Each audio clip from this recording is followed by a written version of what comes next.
So what's up my YouTube family, welcome back to my channel Kavil vlogs. तो क्या हाल है आप सभी के? होप करता हूँ सब बहुत बढ़िया होंगे। तो आज भाई मेरे सामने है बजाज की पल्सर RS 200 और ये जो है ये है BS4 मॉडल। BS6 मॉडल का मैं ओनरशिप और राइड रिव्यू अपने चैनल पे डाल चुका हूँ, अगर किसी ने नहीं देखा तो वो भी जाकर देख सकता है। और आज मैं डाल रहा हूँ भाई BS4 का। बहुत ज़्यादा क्रेज़ है भाई, बहुत सारे लोग जो है ना फ़ैन है बजाज RS 200 के। तो मैं चाहता हूँ कि आज एक ओनरशिप रिव्यू मिले। और ये जो बाइक है ये हमारे प्रीत भाई की बाइक है, उन्होंने अभी हाल में ही ली है। पर मेरे बहुत सारे क्वेश्चंस हैं उनसे जो मैं पूछना चाहता हूँ कि उन्होंने यही बाइक क्यों कंसिडर करी। साथ में उन्होंने 390 से अपग्रेड करना चाहिए था पर उन्होंने डाउनग्रेड क्यों करा, ये सब बहुत सारे क्वेश्चंस हैं जो मैं पूछने वाला हूँ प्रीत भाई से। तो ये रहे प्रीत भाई। क्या है प्रीत भाई? भाई के बहुत बढ़िया, आप बताओ। बस एकदम बढ़िया डिनोस भाई। अरे यार हाँ जी बताइए। तो भाई क्या हाल है आपके, पहले ये बता दो। बहुत बढ़िया है कमल भाई, आप बताओ। भाई बहुत सारे क्वेश्चंस हैं इस बाइक को लेकर ना मेरे माइंड में कि सबसे पहला तो यार ये आपने बाइक कब ली थी, क्योंकि ये सेकेंड हैंड बाइक है। सेकंड हैंड लिया है, ये प्री ओन्ड लिया मैंने। प्री ओन्ड लिया है, ये मैंने लिया 2 नवंबर को। 2 नवंबर को। अच्छा 2023 2 नवंबर को। और कितने किलोमीटर पे आपने ये ली थी? शायद 21 पे या फिर 20,000 कुछ 20-21,000 पे ली थी। 20-21 पे ली थी। अब शायद 23,000-24,000 कुछ चल गई शायद। मतलब आपने 3-4 हज़ार चला दिए इसको। 20-21 पे लेके मैं लगा लो, हाँ 1,500-2,000 के करीब 2,000 के करीब आपने चला लिए। तो भाई ये है BS4 मॉडल। अब आ चुका है BS6 फेज 2। BS7 भी कह सकते हैं उसको, कुछ लोग उसे 7 भी 7 कहते हैं। बट क्या रीजन रहा भाई आपका BS4 लेने का? BS6 की तरफ क्यों नहीं गए? भाई देखो, सबसे बड़ा रीजन तो यही है BS4 लेने का और BS6 छोड़ने का, कि भाई जो नई वाली BS6 फेज 2 में आ रही है ना, उसके अंदर पावर अच्छी फील नहीं होती है। हाँ ये और तो है। 10,000 RPM पे लिमिटर हिट कर देता है। और न्यू वाली बाइक के अंदर थोड़ा सा ना बहुत सारी लिमिटेशन, बहुत सारी बाउंडेशन है, वो पावर फील नहीं होती है। कहने को 24 bhp, बट जो ग्रंट इस बाइक में वो ग्रंट नहीं है उसके अंदर। ये सबसे बड़ा रीजन था सेकेंड हैंड लेने का। तो फिर अच्छा ये आपने बोला कि पावर की वजह से आपको BS4 पसंद थी। एग्जैक्टली पावर की ही वजह से मेरे को BS4 पसंद है। तो एक चीज़ बताओ, आप पहले भी एक बारी ओन करते थे RS है ना? BS6 ओन करते थे। ओके, तो साकिब की थी। अब मेरे को एक बात बताओ कि आप 390 ओन करते हो? हाँ है अभी भी आपके पास। तो 390 से 200 बल्कि आगे बढ़ना चाहिए था, अपग्रेड करना चाहिए था। नहीं, डाउनग्रेड तो जब होता है ना, जब मैं 390 बेच के इसको लेता और उसको डेली बेसिस पे चलाता। 390 भी है, ये भी है, कह सकते हो एक तरीके से गैराज गोल वाली बात भी कह सकते हो, या फिर आप ऐसा कह सकते हो मेरे को एक एडिशनली बाइक चाहिए थी छोटे सीसी में, तो मैंने जो आप सिटी के लिए बेस्ट रहे, आप सिटी के लिए कह सकते हो मेरे को एक सेकेंडरी बाइक की और जरूरत पड़ रही थी। अच्छा, कि फादर चला सके, तो उस केस में एक यही बाइक सही था। कुछ लोग बोलेंगे फादर के लिए 100 सीसी ले लो, मतलब 150 ले लो। भैया मेरे पापा नहीं चलाते, उन्हें ऐसी पसंद है, वो यही चलाते हैं। बिल्कुल। तो भाई अब एक बात बताओ यार कि आपने ये जब ली थी तो आपको क्या क्या दिक्कतें फेस करने को मिली? क्योंकि अभी मैंने राइड रिव्यू लिया तो कॉन्सेप्ट की बहुत ज्यादा हैंडल की दिक्कत मेरे को फील हुई। हाँ मैं बताता हूँ। जब मैं इस बाइक को लेने गया था ना, मैंने जब इसको फर्स्ट टाइम पे चेक करा था, तो चेक करते टाइम मैंने इस बाइक का सबसे पहले मेरे को मेन ये था कि RS 200 में ना ज्यादा कुछ इलेक्ट्रॉनिक्स तो आते नहीं है, मेन इंजन आता है। इंजन अच्छा होना चाहिए, तो इंजन लाइन से बाइक एकदम टॉप नॉच थी। उसके अलावा इसमें ना कुछ चीजें ऐसी थी जो मुझे करवाने की जरूरत है। जैसे आपने हैंडल का बोला, हाँ इसका कॉन्सेप्ट खराब है। इसका कॉन्सेप्ट मेरे को चेंज करवाने, जो लास्ट ओनर थे उन्होंने मुझे इसका कॉन्सेप्ट दे दिया था, उन्होंने खरीद लिया था। कह रहे प्लीज भाई आप अपने सामने लगवा लेना, जैसे आपको टाइट वाइट कराना हो करा लेना। तो मैंने उनसे एक कॉन्सेप्ट की क्वेरी करी थी कि भाई इसमें प्रॉब्लम है। और उसके अलावा इसके जो टायर्स थे वो देखो बेकार हैं, टायर्स में क्रैक आ रखे हैं, देख रहे हो आप, ये क्रैक आ रखे हैं। और सेंटर से फ्लैट भी हो रखा, घिसे पड़े हैं। और सही मायने में जो टायर इसमें डला हुआ है ना, ये RS का टायर है ही नहीं, ये टायर RS में आता है। RS के अंदर जैपर आता है, ये कोई सेंट्यूरो पता नहीं कुछ ऐसा ही है। हीरो ग्रिप करके हीरो ग्रिप करके शायद से कुछ नाम है इसके इन दोनों टायर्स का। तो एक इसके अंदर ये टायर्स खराब है, ठीक है। ओके। और उसके अलावा इसमें ये जो क्लच वायर थी ना, इसमें यहाँ पे क्रैक थे, तो मैंने क्लच वायर नहीं लगवा ली थी। ये तो भाई ऐसी चीज़ है, मैंने लेते ही चेंज करा दी थी। और एक्सीलेटर टाइट चल रहा था, तो ये 2 काम मैंने करवा लिए थे, बाकी कोई कमी नहीं थी। बढ़िया चल रही थी एकदम। अच्छा, तो लेने के बाद जब आपने इसमें काम कराया तो आपके कितने पैसे लगे अलग से? 500 रुपये। इंजन ऑयल चेंज नहीं कराया? कुछ सर्विस हो रखी थी इसकी, सर्विस हो रखी हाँ। थी। वो भाई कह रहे थे मैंने इसकी अभी हाल फिलहाल में सर्विस कराई है, 2-2,500 किलोमीटर चला लो। और इस बाइक को लेने का एक सबसे बड़ा रीजन ये भी था, इसके ओनर ने ना जब से इसको ले, ये जब से ओन कर रहे हैं, मोटिव्यूल का इंजन ऑयल डला है इस बाइक के अंदर, कभी इसमें वो सस्ता वाला बजाज का नहीं डला। अच्छा। तो वो भी एक रीजन है लेने का। हाँ। के बाद अब मेरे को बताओ, आपको वाइब्रेशन, हीटिंग, कुछ ऐसी चीजें फील होती है? क्योंकि मैंने RS चलाई है BS6 वाली, मेरे को उसमें हीटिंग भी फील हुई है, वाइब्रेशन भी फील हुई है। ये दोनों चीज़ ये करती है। अब मैं बताता हूँ क्या है। हीटिंग का ये हिसाब है, अगर थोड़ी ट्रैफिक में जाएगी ना तो थोड़ी मतलब यहाँ से गर्म होती है, फील होता है कि हाँ भाई गर्म हो रही है। मैं सही बताऊँ मेरी 390 इतना फील नहीं करवाती, ये थोड़ा सा फील करवाती है। इसके अंदर मैं सोच रहा हूँ कूलेंट जो है ना, जो सा मैंने 390 में डलवा रखा है बढ़िया वाला हाइब्रिड वाला, वो डलवाऊंगा तो हीटिंग पे कंट्रोल आ जाएगा। वाइब्रेशन वो है भाई, देखो इस बाइक के अंदर सीधी बात है, हाँ, सीधी बात, नो बकवास, वाइब्रेशन है। अच्छा ठीक है। पर ये है कि भाई ये भागती है ना, पावर अच्छी मिलती है, तो उसके सामने मैं थोड़ा उस चीज को मतलब कह सकते हो कि नेग्लेक्ट कर लेता हूँ, या फिर मतलब उसके साथ चलाने की आदत पड़ गई है। मेरे लिए पावर फर्स्ट प्रायोरिटी है, वाइब्रेशन सेकेंडरी है। पर ऐसा भी ना हो RR310 जितनी वाइब्रेशन हो। हाँ, वो तो वाइब्रेशन का घर है। पर इसमें वाइब्रेशन काफी हद तक ना कंट्रोल्ड है, ऐसा नहीं है बहुत ज्यादा कर रही है। अच्छा, क्योंकि मोटिव डला हुआ है और शायद से इसमें टेपिंग हो रखी है, अंदर नहीं हो रखी होगी तो मैं करवा दूंगा आपकी बात। ठीक है। और ये जो आपने ये इसी टायर पे आप नैनीताल भी गए हो? हाँ, इसी पे लेके गया तो था। कैसा रहा फीडबैक पहाड़ों का भी?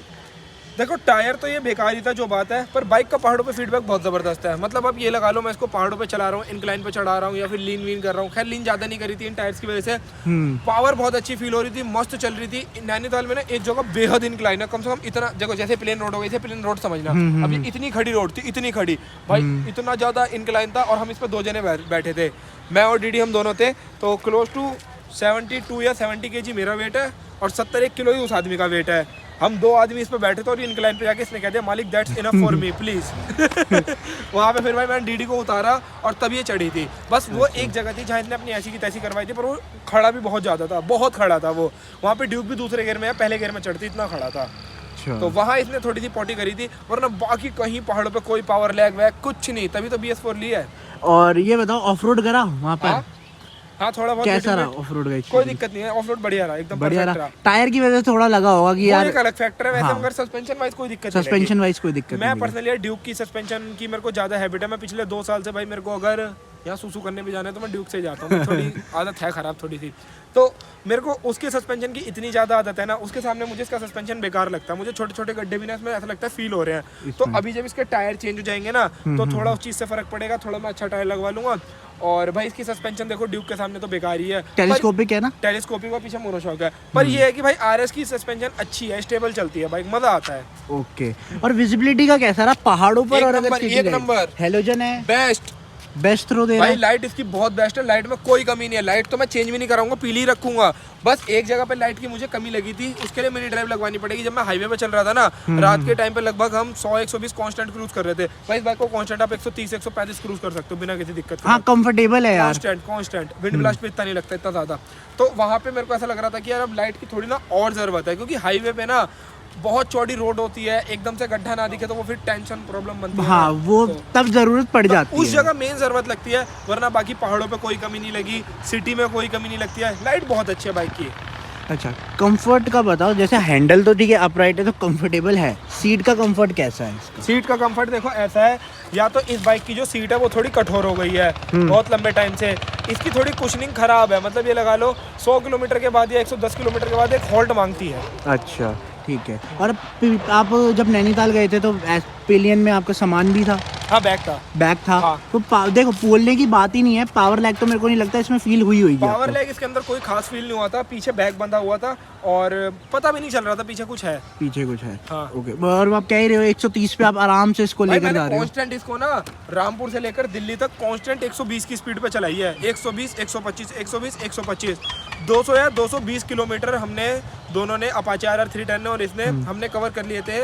मुझे जहाँ तक ध्यान है मोटा शायद से कर लिए होंगे यार 2.5 घंटे में हो गया, 2-2.5 घंटे में कर लिए थे। चलो बढ़िया है। ब्रेकिंग का कैसा रहा यार? क्योंकि अभी मैंने ब्रेकिंग बेकार है ना, क्योंकि मैं बताता हूँ क्यों बेकार है। आप क्या कह रहे थे, बोलो। क्योंकि मैंने BS6 चलाई, उसकी पीछे की ब्रेक दबा कर ही वो कंट्रोल हो रही है। हाँ, मैं बताता हूँ इसकी ब्रेकिंग क्यों बेकार है। ये भाई नॉन ABS बाइक है तो इसके अंदर ब्रेक्स में मजा नहीं आता। अच्छा, हाँ, ये नॉन ABS है। ये इस बाइक का थोड़ा डाउन साइड है। तो मैं मे बी या तो इसमें इन फ्यूचर अपना ब्रेक्स अपग्रेड करूंगा। ब्रेक पैड तो करने ही करने, वो तो एक बेसिक चीज़ है, बट मैं ब्रेक लाइंस वगैरह अपग्रेड करूंगा, स्टील अपग्रेड करूंगा। और उसके अलावा इसमें अगर हुआ पॉसिबल तो मैं इसमें 2-3 चीज़ें सोच रहा हूँ। जैसे कि मैं इसकी ना सस्पेंशन चेंज करने का मन है मेरा। मैं इसके अंदर यहाँ पे अगर पॉसिबल हुआ तो RC200 वाली सस्पेंशन लगवाऊंगा, WP की। हाँ, अच्छा। एक सस्पेंशन चेंज करवाने का मन है मेरा, और दूसरा इसके अंदर ना आगे ABS डालने का मन है। तो ये 2-3 काम मैं इसमें ना इन फ्यूचर सोच रहा हूँ। इन फ्यूचर तो इसमें आपको क्या लगता है कि कितना खर्चा आ गया होगा इस काम में? कितना आएगा मतलब? यार इस काम में मुझे लगता है जहाँ तक शायद से 10,000 की तो सस्पेंशन होगी इसकी। और लगाने के ऊपर वही लेबर चार्ज 1500 रुपये मान लो। अच्छा ठीक है। और फिर सबसे बड़ी चीज़ ये है ना, उसके साथ सबसे ज़्यादा मतलब आप कह सकते हो जो ट्रिकी सिचुएशन या फिर प्रॉब्लमेटिक सिचुएशन कह सकते हो, वो ये बनेगी कि इसके अंदर वो चीज़ फिट कैसे होगी। फिट कैसे और यही तो मेरे को कंटेंट भी बनाना है गाइस। Content creator. हाँ मतलब थोड़ा कुछ करना है आरएस के साथ, मजे अलग करने हैं। चीज, वही तो चलता है यार। आरएस के साथ फन करने हैं, बिल्कुल खरीदी इस वजह से मैंने। तो भाई अब ये बताओ ग्राउंड क्लियरेंस कैसी, क्योंकि इसमें आपको अंडरबेली प्लस एग्जॉस्ट दोनों मिल रहा है। ग्राउंड क्लियरेंस अच्छी नहीं है आरएस की। इसका क्या देखो, वैसे तो मैं बताऊं, मैं ऑलरेडी ऐसी बाइक चलाता हूँ 390, उसकी खुद की ग्राउंड क्लियरेंस इतनी कोई खास है नहीं है। दूसरी चीज, मैं सोलो चलता हूँ, मेरे साथ पिलियन कभी नहीं होता है। मतलब लगा लो महीने में एक आधी बार कभी कभार भूला भटका कोई बैठ गया पिलियन तो बैठ गया, वरना मेरे साथ पिलियन होता नहीं है। तो मेरे को ग्राउंड क्लियरेंस में इतनी पंगा नहीं पड़ता। बट कभी जाम में मेरी थोड़ी आदत खराब है, डिवाइडर कुदाती हुई ले जाता हूँ बाइक, तो वहाँ ये टकरा जाती है। आपके टायर खत्म हो चुके हाँ हैं, जी। तो अब आपने फ्यूचर में क्या प्लानिंग करी है, कौन सा टायर, क्योंकि इसमें रेडियल तो आता ही नहीं है, तो आपने सोचा रेडियल लगवाओगे? हाँ, मैं रेडियल कौन से लगवाओगे रेडियल? मैं पता क्या सोच रहा हूँ, मैं इसमें सोच रहा था पहले, मैंने एक बार ही सोचा कि काफी लोग R15 में वो 180 अपोलो अपोला कह रहा हूँ, अपोलो। हाँ H1 वो तो मैंने सोचा लगवाऊंगा तो फाइनली वही मैं। हाँ। पर मैंने इसमें सोचा कि जैसे काफी लोग इसके अंदर बड़ा वाला ऐसे मोटा वाला टायर लगवाते हैं, 160 लगवा लिया, 180 लगवा, 170 लगवा लिया। तो मेरे को ऐसी एक बार थॉट आया, मैं कहा लगवा के देखूं कैसा लगता है कैसा नहीं लगता। पर्सनली मुझे वो चीज़ इतनी अच्छी नहीं लगती, क्योंकि वो लगाने के बाद ना बाइक की जो सस्पेंशन है उसमें ना मज़ा नहीं आता है। ऐसा लगता है कि बाइक के बहुत ज़्यादा गड्ढे फील होने लगते हैं। मैंने R15 चलाई है, बहुत फील होता है कि यार मतलब वो फीडबैक नहीं आ रहा है। हालांकि ग्रिप अच्छी मिलेगी, लीन वीन अच्छी कर सकते हो, पर यार एक फिर परफॉर्मेंस में डाउन होती है। तो वो चीज़ मैं परफॉर्मेंस से कॉम्प्रोमाइज़ नहीं करूँगा पूरी बाइक में, चाहे जो हो जाए। तो वो एक बार कंटेंट बनाने के लिए या वीडियो बनाने के लिए एक बार लगा के चला के देखूंगा कैसी लगती है, कैसी लगती है। अच्छा ठीक है। और ये बताओ माइलेज आपको क्या दे रही है ये? यार ये थोड़ा ऐसा सवाल पूछ लिया है आपने, क्योंकि मैं तो भाई ड्यूक चलाता हूँ, उसमें डेली या हर दूसरे दिन 1000 का पेट्रोल डलवाने की मेरी आदत थी। दूसरे तीसरे दिन 1000, 1500, 1200, 1500 तो खैर नहीं, 1000, 1200 का डलता था। इसमें पेट्रोल डलता है, इसमें तो पीती ही नहीं है, तो मुझे ऐसा लगता है। अब मैंने यार कैलकुलेट नहीं करी, जनरली मुझे माइलेज पता ही नहीं है। 30 के आसपास मान लो, यार 30-35 पता ही नहीं यार कितनी देती है। मुझे ऐसा लगता है इसमें तेल डलता है, खत्म ही नहीं होता है, चलती ही रहती है। मेरे ख्याल से मेरे को लगता है 30-35 की आपको माइलेज आराम से मिलती होगी। मैं नैनीताल गया था तो वहाँ पे हमने कैलकुलेट करी थी, ओवरऑल कैलकुलेट करी थी, 34 आई थी। 34, हाँ वही चीज़, 30-35 ही मान लो आपको माइलेज अच्छी खासी मिल रही होगी। और कोई अनवांटेड नॉइस आती है इंजन से, या फिर आपको लेने के बाद आपको लगा कि इंजन से आ रही है अनवांटेड? वो मैंने पहले ही क्रॉस चेक करा था 10 दफ़ा। हाँ, मैं कहा ये इंजन से आवाज़ नहीं चाहिए मुझे, बिल्कुल कोई आवाज़ नहीं। आप सुन के देख लो, इंजन से कोई आवाज़ नहीं करती, कोई रेटलिंग। चलाना एक बारी, लो चाबी चाबी मेरी फ्लिप की दे दो प्लीज़। ये लो आपकी ऑडी वाली चाबी। खोल के दिखाता हूँ ना यार, अगर ये वीडियो में खुली नहीं तो बेइज्जती हो जाएगी। ए, खुल गई।